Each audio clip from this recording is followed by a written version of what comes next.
ආයුබෝවන් මගේ ආදරණීය පුංචි යාළුවනේ. ඔයාලා අදත් එකතු වෙලා ඉන්නේ අපේ සිතුලි කාටුන් channel එකත් එක්ක. ඔන්න ඉතින් ඔයාලට අදත් අපි හරිම ලස්සන කතන්දරයක් අරන් ආවා.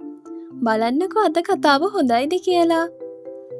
ඔන්න ඉස්සර දවසක හරිම ලස්සන කැලෑවක සූර්යා කියන පුංචි සිංහ පැටියෙක් හිටියා. සූර්යාගේ තාත්තා තමයි මුළු කැලෑවෙම රජතුමා වුණේ. ඒ නිසා සූර්යා හිතුවේ එයාට තනියම ඉඳලා ශක්තිමත්ව හැම දේම කරන්න පුළුවන් කියලා. සූර්යා හැමදාම කිව්වේ මගේ තාත්තා තමයි කැලේ රජා.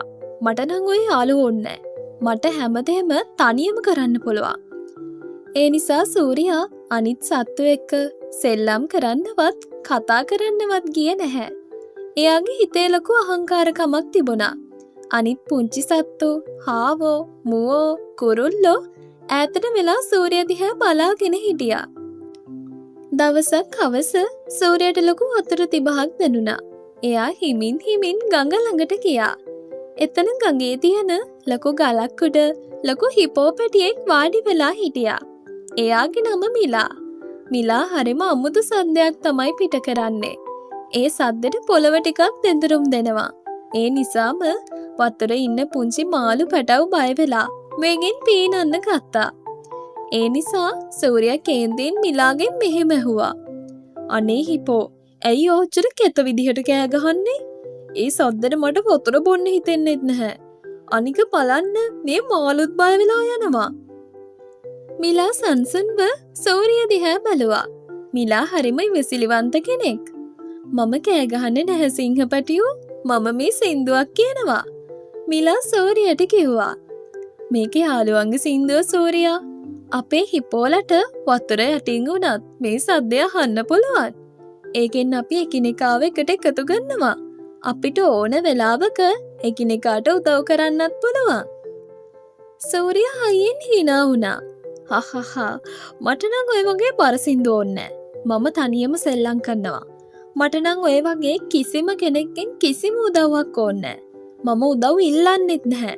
මිලා දුකින් ඔළුව පහත් කළා. සූර්යා සතුට තනියම අරන් යන්න බෑ. ඒක බෙදා ගන්න ඕනේ. කවදා හරි ඔයාට තේරෙවි යාළුවෝ කොච්චර වටිනවද කියලා. සූර්යා කතාවට සමන් දෙන්නේ නැතුව වේගෙන් දුවගෙන ගියා. ඊළඟ දවසේ සූර්යා හිතුවා හැමදාම එකම තැන ඇවිදින නිසා අලුත් තැනක් හොයාගෙන තනියම යන්න ඕනි කියලා. සූර්යා ලස්සන ගස්වැල් අතරින් වේගෙන් දුවලා ගියා. ටික වෙලාවකින් හදිසියෙම ලොකු කළු වලාකුළක් ඇවිල්ලා මුළු අහසම අඳුරු කරගත්තා.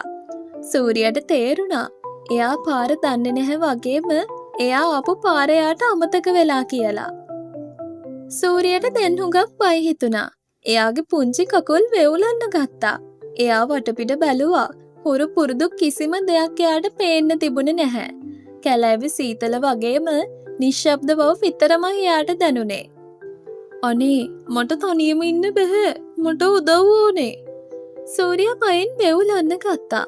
අහංකාරකම ගිහිල්ලා ලොකු දුකක් වගේම ලොකු තනිකමක් සූර්යාගේ හිතට ආවා. එයා බිම වාඩි වෙලා හයියෙන් අඬන්න පටන් ගත්තා. සූර්යා අඬන ඉන්නකොට ඈතින් ලොකු සද්දයක් ඇහෙන්න ගත්තා. ඒක දුර ඉඳන් තමයි ඇහෙන්නේ. මුලින් නිහඬයි, ඒත් ඊට පස්සේ ලොකු සද්දයක් වුණා. ඒක හරිම හුරුපුරුදු සද්දයක්. ඒ තමයි මිලාගේ සින්දුව. මිලා තේරුම් අරගෙන සූර්යාව හොයන්න මුළු කැලෑවෙම තමන්ගේ ලොකු සින්දුව කියමින් ඇවිල්ලා. මිලා දන්නවා ඒ සද්දේ කොච්චර දුරට ඇහෙනවද කියලා. මිලාගේ සින්දුව සූර්යාට ලොකු හයියක් වුණා. සූර්යාට දැනුණා කවුරු හරි මම අතරමං වෙලා කියලා දැනගෙන මාව හොයනවා. සූර්යා ඉක්මනට නැගිට්ටා. එයා මිලාගේ සින්දුව ඇහෙන පැත්තට වේගෙන් දුවන්න ගත්තා. ගල් උඩින් වැල් යටින් වේගෙන් පැනලා මිලා ඉන්න පැත්තට දුවගෙන ගියා. ටික වෙලාවකින් සූර්යාට ගඟ අයිනේ ඉන්න එයාගේ යාළුවා මිලාව හම්බුණා. මිලා මහන්සියෙන් නොනවත්වාම සින්දුව කියමින් ඉඳලා. ලොකුම තෑග්ග මිත්‍රත්වය. මිලා මගේ හොඳම යාළුවා. සූර්යා දුවගෙන ගිහින් මිලාගේ ලොකු බෙල්ලට ඔළුව තියාගත්තා. මිලාගේ උණුසුම සූර්යාට ලොකු සැනසීමක් වුණා. සූර්යා මම දැනගෙන හිටියා ඔයාට උදව් ඕනි කියලා. මගේ සින්දුව ඔයාට පාර කිව්වා නේද? මිලා හෙමීට සූර්යාට කිව්වා. සූර්යාට ලොකු දුකක් දැනුණා. මිලා මට සමා වෙන්න. මම හිතුවා තනියම ඉන්න එක හොඳයි කියලා. මම වැරදි මිලා. ඔයාගේ ආදරේ තමයි මට හයියක් උනේ. සූර්යාට තේරුණා රජකම තනියම කරන දෙයක් නෙමෙයි. සැබෑ ශක්තිය තියෙන්නේ යාළුවන්ගේ ආදරය එක්ක කියලා. එදා ඉඳන් සූර්යා අහංකාර වුණේ නැහැ. එයා මිලා එක්ක වගේම අනිත් සත්තු එක්ක සෙල්ලම් කරන්න hina වෙන්න පුරුදු වුණා. මිලා සින්දු කියද්දී සූර්යා සතුටින් නටන්නත් පටන් ගත්තා. මුළු කැලෑවෙම හැමෝම දැනගත්තා. සිංහ පැටියයි හිපෝ පැටියයි ලෝකේ හොඳම යාළුකම තියන අය කියලා. තනියම ඉන්න එක හොඳ නෑ නේද යාළුවනේ? සූර්යා සිංහ පැටියා මුලින් හිතුවේ තනියම ඉන්න එක හොඳයි කියලා. එයා කිව්වා එයා ශක්තිමත් නිසා යාළුවෝ ඕනේ නැහැ කියලා. ඒත් එයා කැලෑවේ අතරමං වුණාම එයාට ලොකු බයක් දැනුණා. එයාට තේරුණා තනියම ඉන්න එක ලොකු දුකක් කියලා. මිලා හිපෝ පැටියට සිංහයා වගේ දුවන්න බැහැ. ඒත් මිලාට ලොකු සද්දෙන් සින්දු කියන්න පුළුවන් වුණා. මිලාගේ විශේෂ සින්දුව තමයි සූර්යාට ආපහු එන්න යාට උදව් කළේ. මේකෙන් අපි තේරුම් ගන්න ඕනේ අපේ යාළුවෝ අපිට වඩා වෙනස් වෙන්න පුළුවන්. සමහරක් යාළුවෝ හොඳට දුවනවා. තව යාළුවෙක් හොඳට චිත්‍ර අඳිනවා. තව යාළුවෙක් හොඳට කතා කරනවා.